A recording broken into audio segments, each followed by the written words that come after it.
The endless glittering breadth of the crystal clear ocean in every conceivable shade of blue and turquoise. Here, in the middle of the Indian Ocean, 35 kilometers east of Tanzania, lies the coast of Zanzibar. A journey into a paradise of the senses, where you can walk along endless beaches of the finest, whitest sand. Zanzibar is nicknamed the Spice Islands for a reason. The scent of vanilla, cloves and cardamom floats above its jungle like a cloud. The rare colobus monkey lives high up in its trees. Among the resident population, there is a colourful mixture of cultures. As early as the 8th century, trade brought different ethnic groups like Persians, Arabs and Indians to Zanzibar. It was known as the African commercial hub, and goods were exported to the Middle East, India and Europe.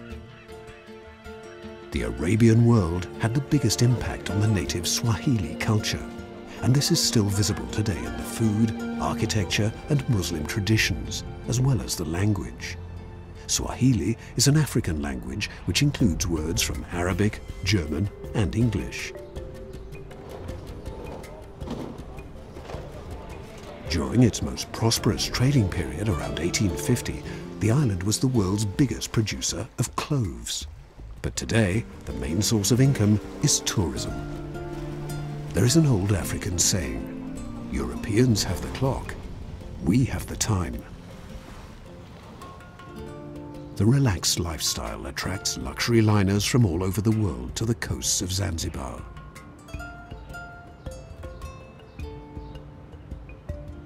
It still seems like something out of a tale from the Arabian Nights. This semi-autonomous federated state, which nowadays is part of the country of Tanzania.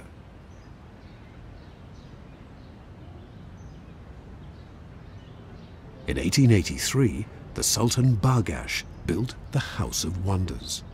It was the first building in Zanzibar with electric light and a lift.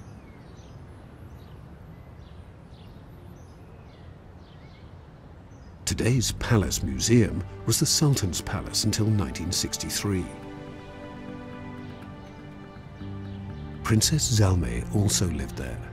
She fell in love with the German businessman Rudolf Heinrich Reuter, but the Sultan would not allow a Christian marriage, so she fled to Germany with her lover when she was 4 months pregnant. A trip to the old town of Stone Town is like traveling in time. The House of Wonders is also a witness to the past.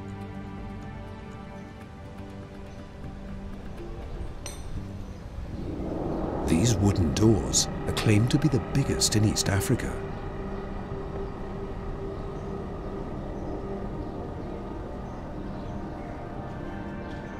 Today, the National Museum is housed here.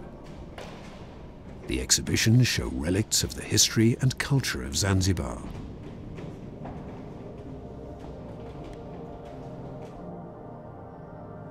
Around 500 of these decorated wooden doors still exist on the island today. The Arabian homeowners competed with these lavishly carved Quranic verses to create the most extravagant wooden door on the island.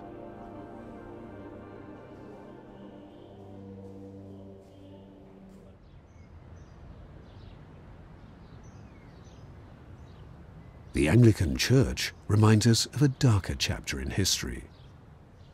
The old slave market used to stand here. After the ban on slavery in 1873, English missionaries bought this place and built the Church of Christ. The very first bishop, Edward Steer, introduced the Roman alphabet and created the first English Swahili dictionary. Mass is still celebrated here every Sunday.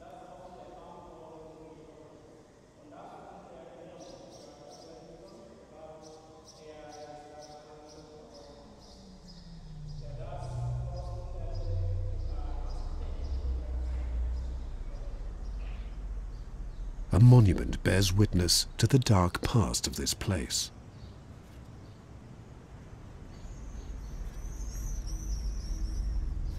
From the 17th to the 19th century, it was a place of horror. Under the reign of the Sultan of Oman, the islands weren't only known for their trade in cloves and ivory, but unfortunately also for the slave trade. As recently as the 19th century, Arabian slave traders enslaved more than 3 million Africans and helped themselves to a sinister wealth.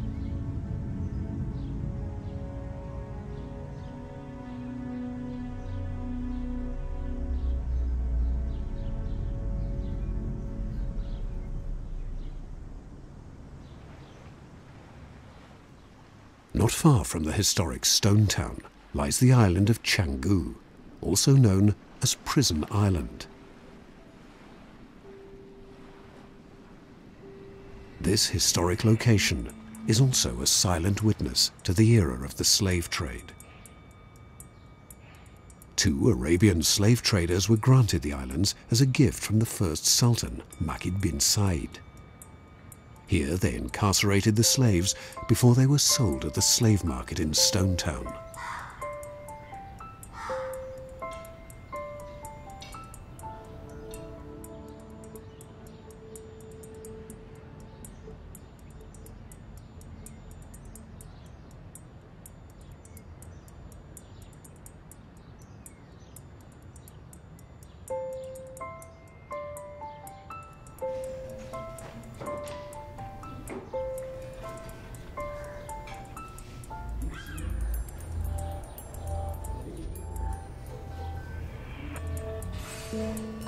After the end of the slave trade, Canggu became a quarantine station for people with yellow fever. In order to avoid an epidemic, the sick were brought here from Stone Town.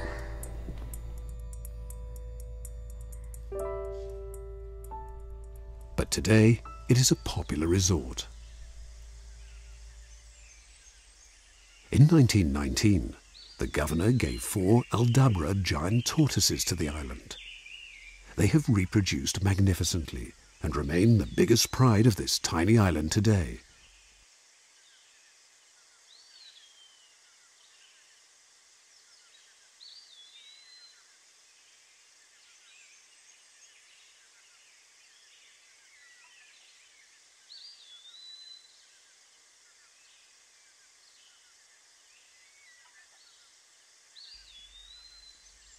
They can live to 100 years or older. The oldest male on the island is 185 years old and is still engendering offspring.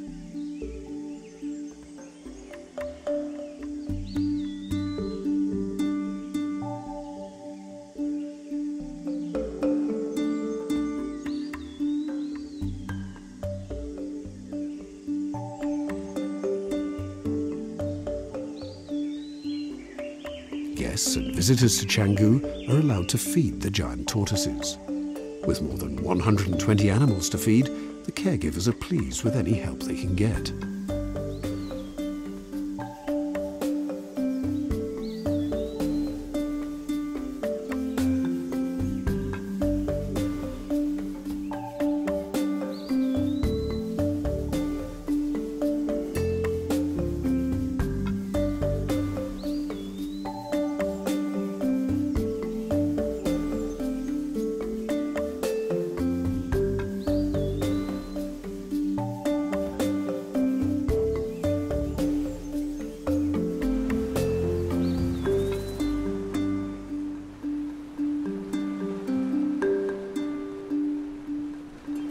At low tide, you can see around all the islands of Zanzibar how the algae rises out of the water in all kinds of different colors.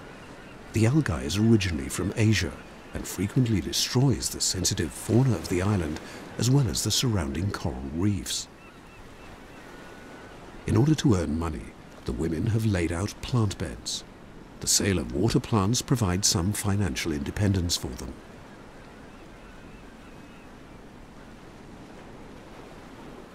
The plants are held together by cords and sticks. Once the algae is big enough, it is harvested.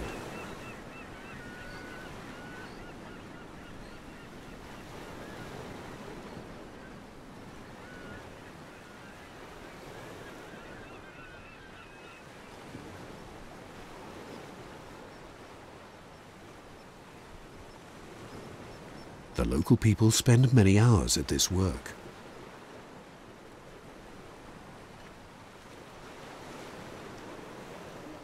After harvesting, the algae is sorted and put into bags.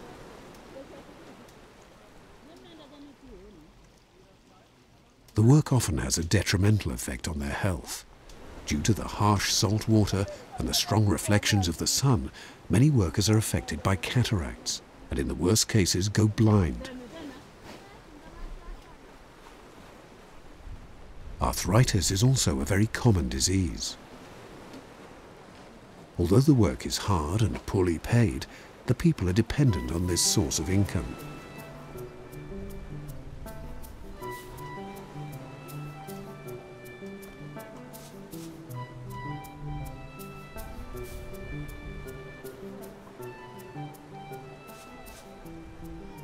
Usually, the entire family works together to bring in the algae harvest.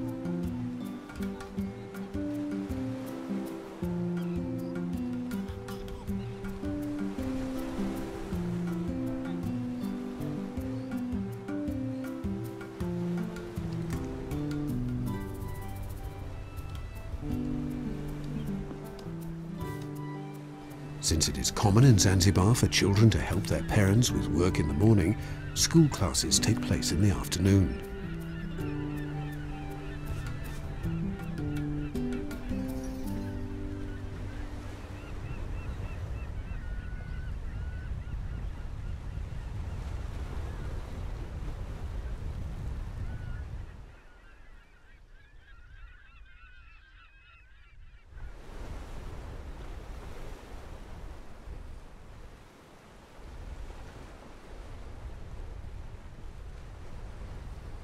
The goods are finally sold to merchants at minimal prices, or exported to Asia or Europe.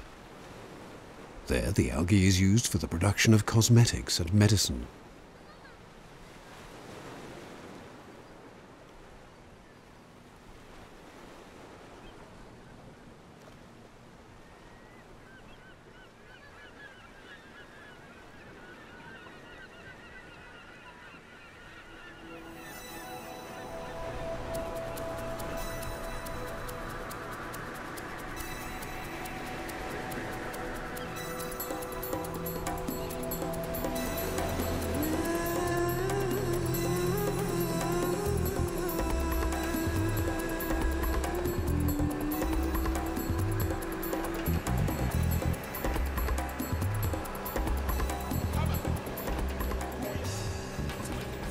For centuries, the fisheries have been another main source of income for the islanders.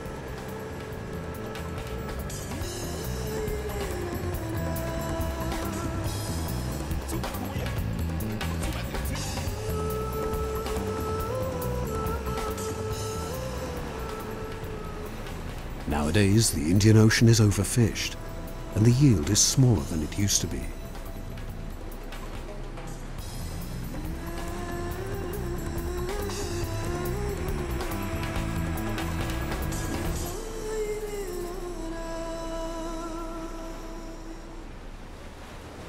The traditional sailing ships, called dhows, have been used for trading and fishing for centuries.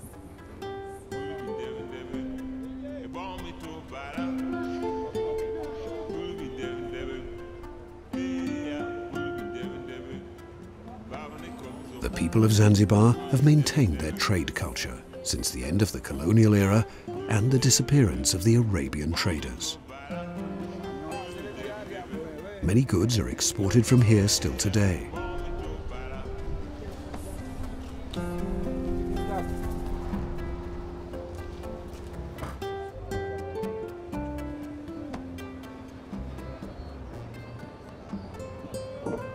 Down at the harbour, the modern mixes with the old. Huge freighters are loaded alongside the small dhows.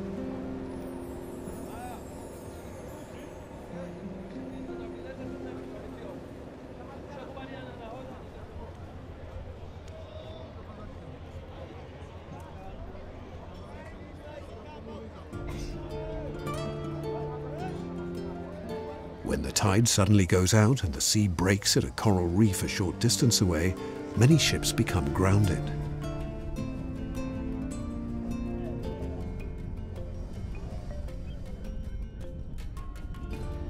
The traditional dhows have to stay sideways and wait for the water to return.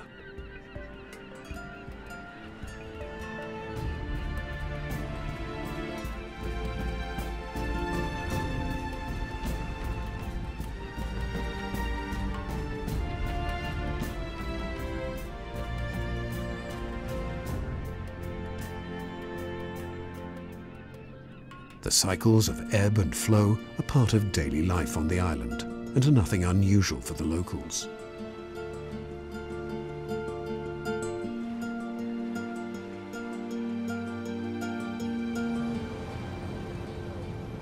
Life in the city seems a bit hectic in Zanzibar, just like anywhere else in the world. Pole pole, the Zanzibar people like to say, which means take it easy.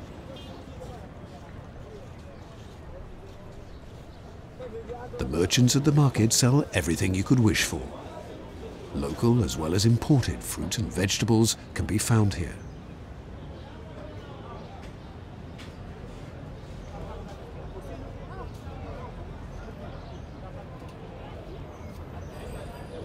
Rice is the main food in Zanzibar and can be found in numerous forms.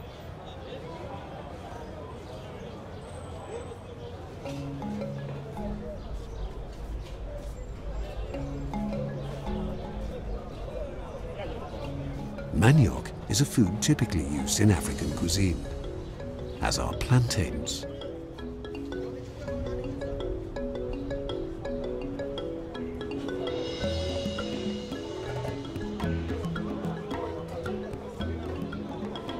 Something very few people know about the Spice Islands is that cinnamon, cardamom, ginger, lemongrass, as well as turmeric are all local to Zanzibar. However, some of the best-known exports, like cloves, were actually originally imported from Indonesia by the Arabs. Vanilla came from Mexico with the Portuguese, and nutmeg from India. Even pepper isn't really indigenous to Zanzibar, but nowadays it's impossible to conceive of local agriculture without it.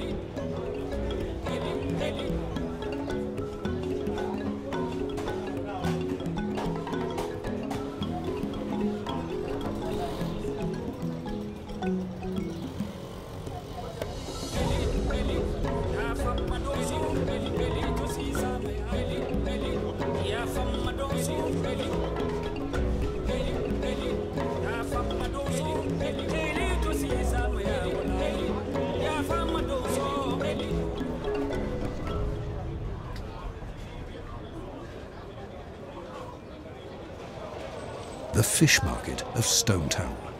The day's catch is sold here. The fishermen come here with their haul and hope to get the best price.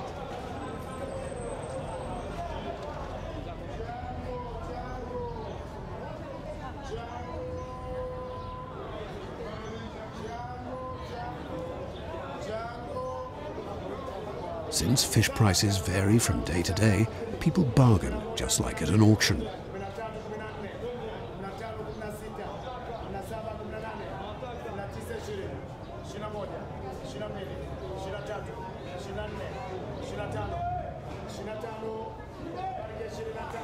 Once a trader has bought a fish, like this perfect tuna, it must be cut into saleable pieces.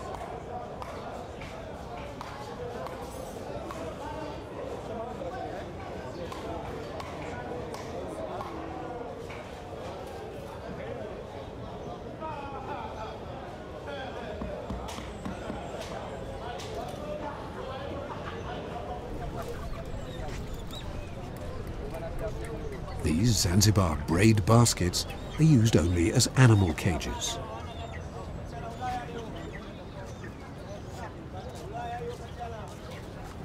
Just a few more meters and these young chickens will have arrived. Their future is yet to be determined though.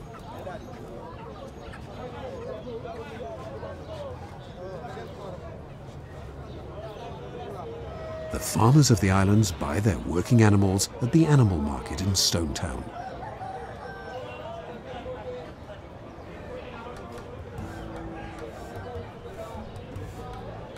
There is an old African saying, no matter how clever the chicken, one day it will end up in the pot.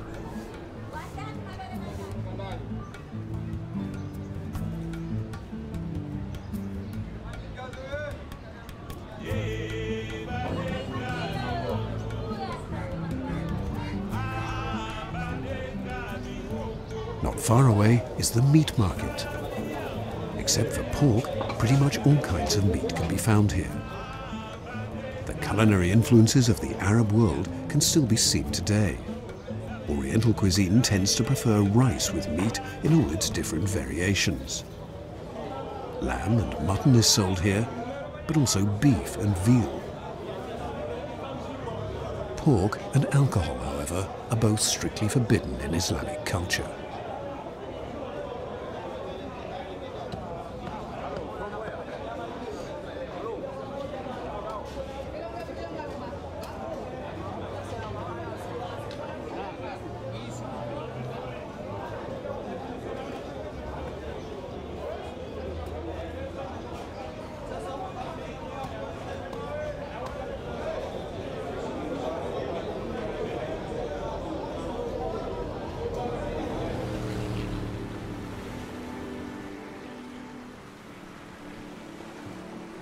The day is coming to an end at the harbour of Stonetown.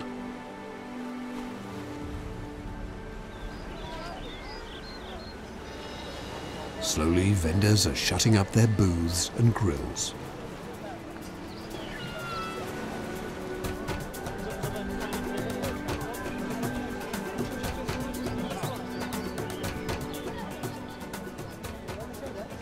The smell of grilled meat, curry and other delicacies spreads along the promenade every evening. You can find Indian specialities like chapatis and samosas, but also typical Arabic dishes. The different kinds of fish and meat are brought here fresh and go directly onto the grill. Tourists and locals come together here to eat, drink and see out the day.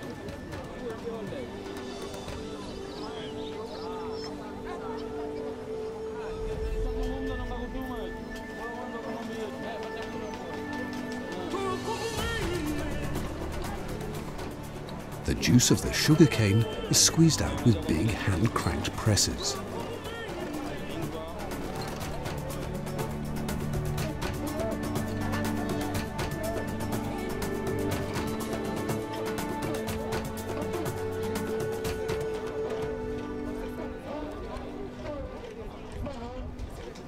It takes a while until you can hold this sweet delicacy in your hands.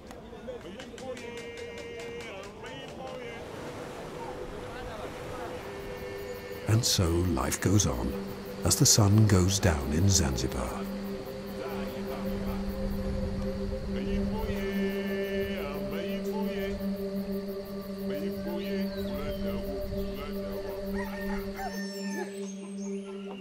A new day begins in the interior of the islands.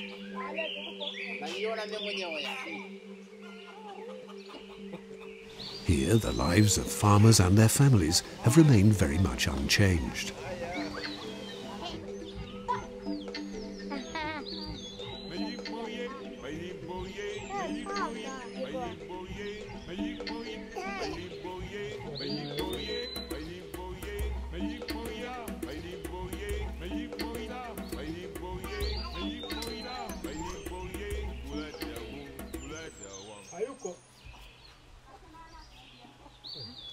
Children play while the adults slowly work.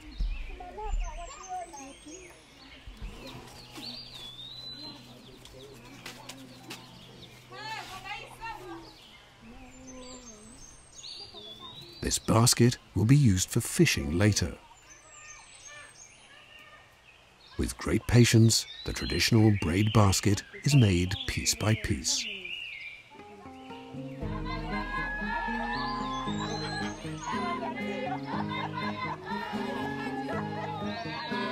The typical dresses of the Zanzibar women contribute to the wealth of colours on the islands.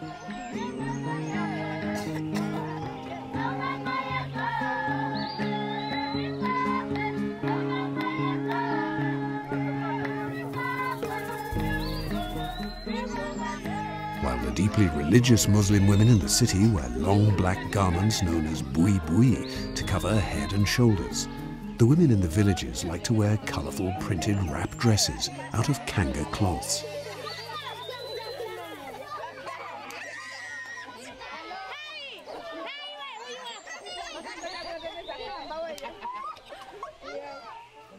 The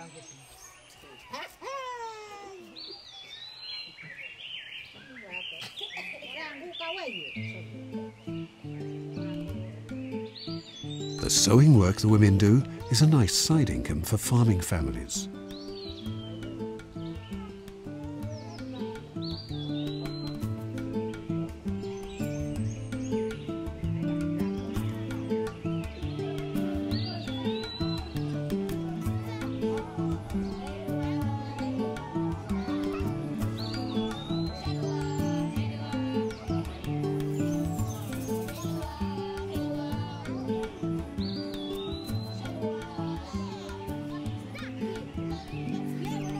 Since most people in Zanzibar don't own a television, there are places like this to watch together.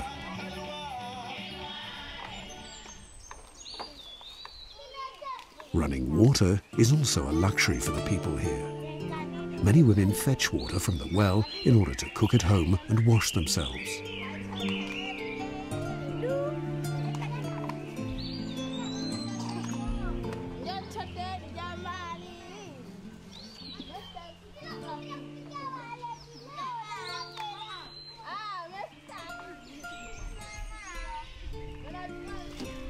You can make a lot by braiding plants, like these palm leaves. This man, for example, is making a canopy for his roof.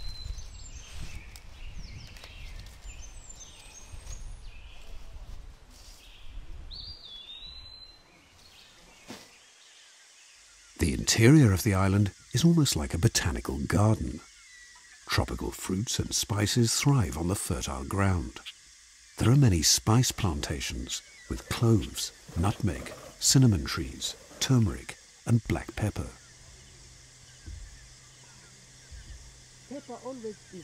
Pepper is always green. When it ripens, it first becomes yellow, then red. That's the order: green, yellow, red, and after drying, it turns black. In one plant, you get green, yellow, red, and black. Pepper can be used in numerous ways. You can use it for all kinds of things. For seasoning food, of course, but also for tea. In Arabic, it's called simply black pepper. In Swahili, bibili manga. You can do many things with this wonderful plant. It's coming from one plant, bibili manga or black pepper. And then you get this is cinnamon bark. Cinnamon bark is very popular all the world and is good for tea, cinnamon tea. Cinnamon is also very popular, whether in tea, coffee or in rice. We have two types of cinnamon. There are two kinds of cinnamon. With this kind, the back is very thin. We dry it, then soak it in honey or milk. You can also make cinnamon oil with it. Cinnamon we are using for hemorrhoid. We grind it, we mix with honey or milk, we can finish the hemorrhoid. All the herbalists in the It's used for world are coughs, using asthma or bronchitis, but also for breast pain and inflammation of the skin. bronchitis, chest pain, and also we use for eczema. You just take the oil and then you apply for the skin and then eczema is gone. This is a very young plant. It's still green. Once it ripens, it will become black and can be harvested. We get oil from the root, which is very good for headaches. We make a cream from it, which is really good for all kinds of headaches. We extract the root to get the oil, and the oil of the cinnamon root is good for headache. We are making... There is a special tincture in Zanzibar. Usually it's lemongrass mixed with a bit of cinnamon oil, which works wonders for headaches.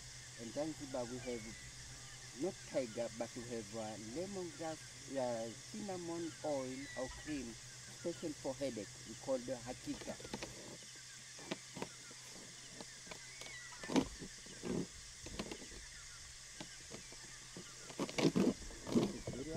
This is the durian fruit.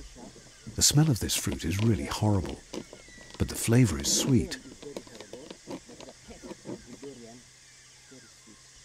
Durian In Zanzibar, this fruit is very popular. Many people love the durian fruit. They eat it in all kinds of different ways. Many say that the smell is unbearable, but they eat it anyway because it tastes so good.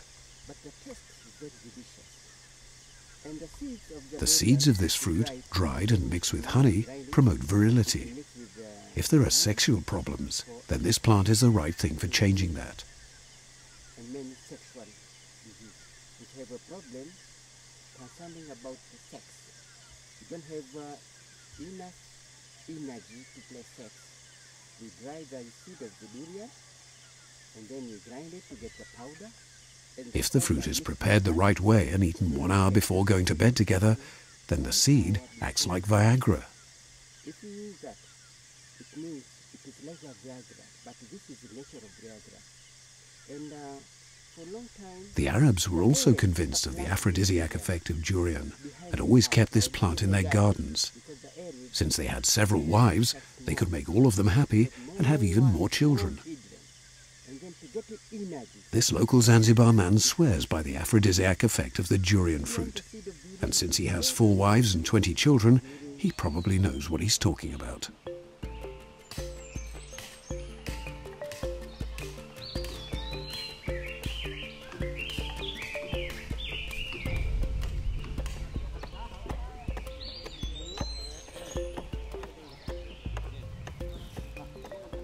This is how the traditional dhow boats are built. The first dhow sailing boats probably came to Zanzibar with the Arabs. They taught the locals how to build them, and they're still built in the same way today.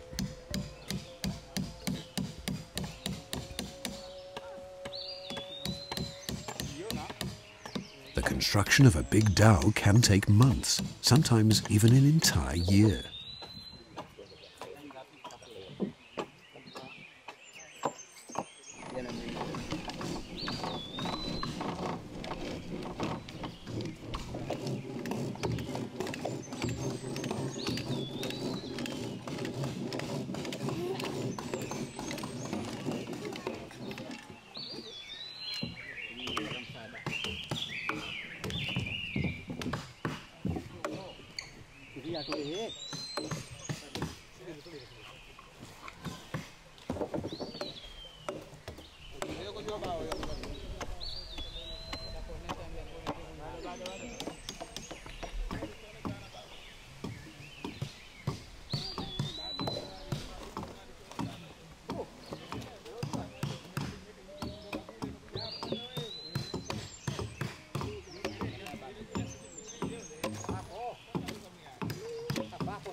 The maiden voyage is marked with a traditional ceremony. Hundreds of people celebrate with dancing and music as the wooden dhows are set down on the water.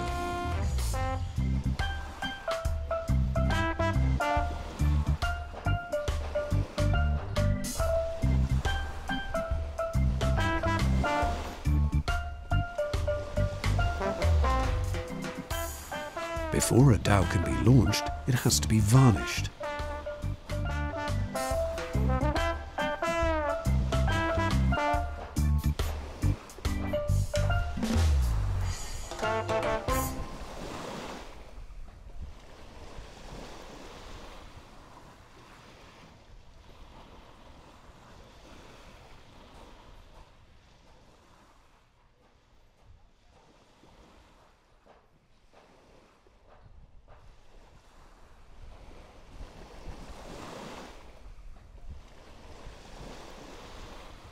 Hakuna Matata, or don't worry, is the attitude that makes life easier.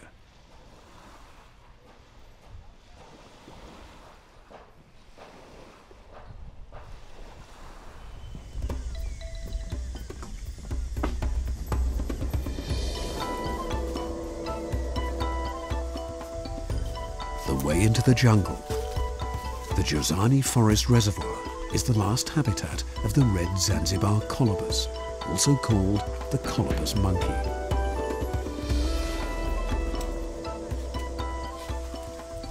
This kind of monkey is only found in Zanzibar.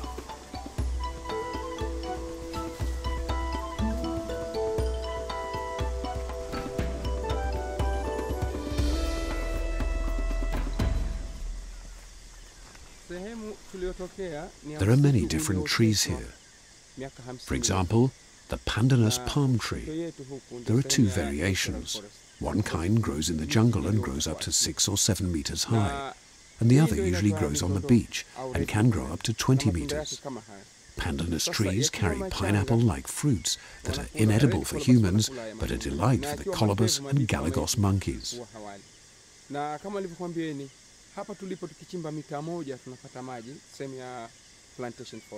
When low tide comes, the water level here actually rises. But the plants are used to that. These are palm trees, for example, that are used to make palm tree oil. Matunda yake tunatumia kwa mafuta lakini sio hapa Zanzibar. Hapa matunda yake wanakula wanyama kama nguruwe, ngawa au civet cat na hawa monkey blue monkey.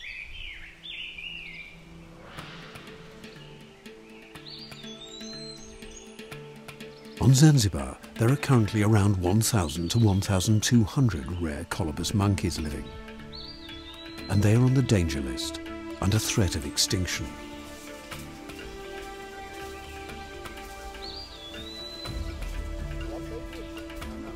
These colobus monkeys, which are only found in Zanzibar, differ visually from all other monkey species. The dark red back and the dark fur of the arms is very characteristic. The monkeys are happiest high up in the treetops. They spend most of their days up there. Their territory is not particularly big, about 5 to 25 hectares.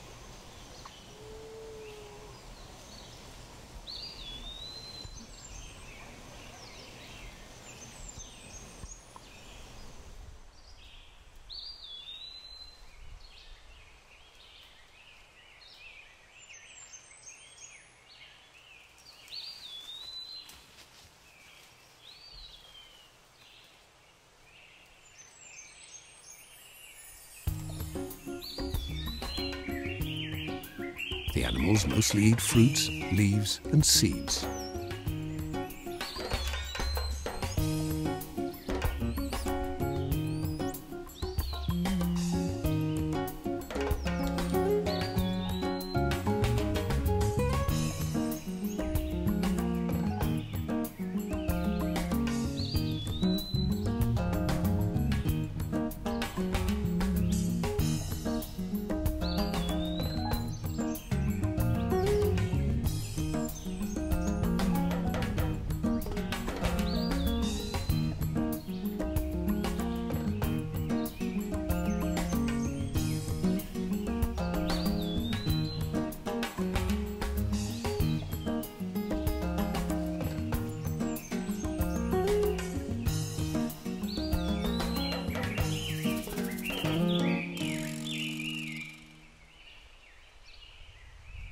Removing lice from each other is part of their social behavior, similar to other monkey species. The colobus monkeys live in groups of around 50 animals.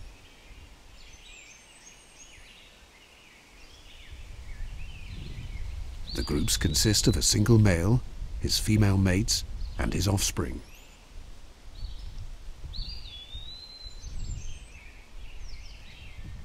While the females remain in the group forever, the males who don't have a leading position must leave the group at sexual maturity. These males then live in so-called bachelor groups.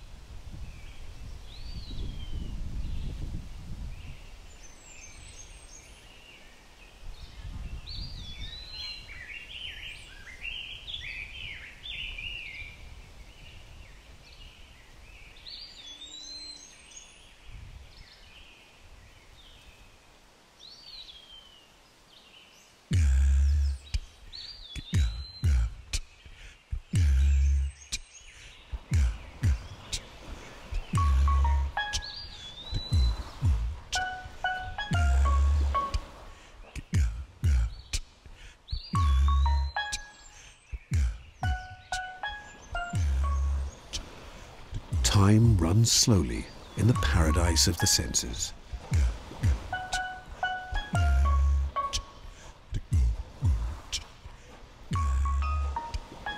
Locals and tourists enjoy life at this slow pace, preferably at the beach, surrounded by the deep blue water. Zanzibar, jewel of the Indian Ocean.